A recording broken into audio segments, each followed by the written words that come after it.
Rose in Oakland, California. Hey, Rose, thoughts on this show? Hi, Thom Hartmann. Hello, Rose. You're going in and out. I'm going to try this.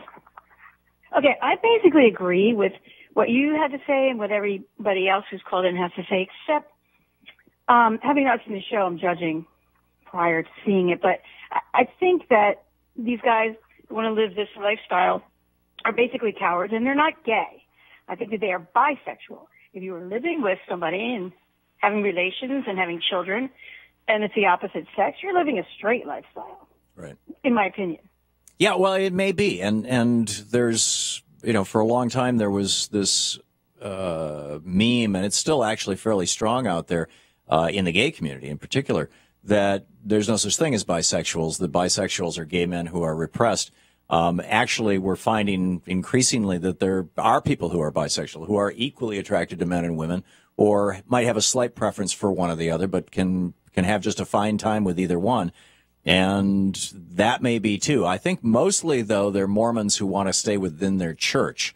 They don't want to go to hell. They want to inherit the kingdom of God and the 70 virgins or whatever it is that, comes with being a Mormon. And I guess you get, actually, if you're a male head of household, you get your own planet when you die in the Mormon church. And so, in order to stay in their church, this is what they got to do. They got to shack up with a woman instead of a man. And, it's not my place to judge them, I don't think. Pardon? Do the women get planets too? Yeah, well, that's the point. I think they do get a planet. In order to get a planet, you have to have children. Okay. If I'm correctly remembering what little I know about Mormonism, and because your children, your wives or wife and children then populate that planet or become the essential population for it. So, yeah. Maybe a baby step towards gay Mormons saying, no, we want to be Mormon and we want to be gay. Right. And we want to raise our children just like everybody else. So I'm hoping maybe that's a baby step towards that. Yeah, it could be. I mean, the Mormon Church didn't accept people of color. They, African Americans up until I think it was 78, maybe it was 87. It was relatively recent that up until that point, the Mormon Church's official doctrine was that being black was the mark of Cain, the biblical mark of Cain, where God marked Cain's forehead so everybody would recognize him and throw stones at him for the rest of his life. And it says in the Book of Mormon, that's black people.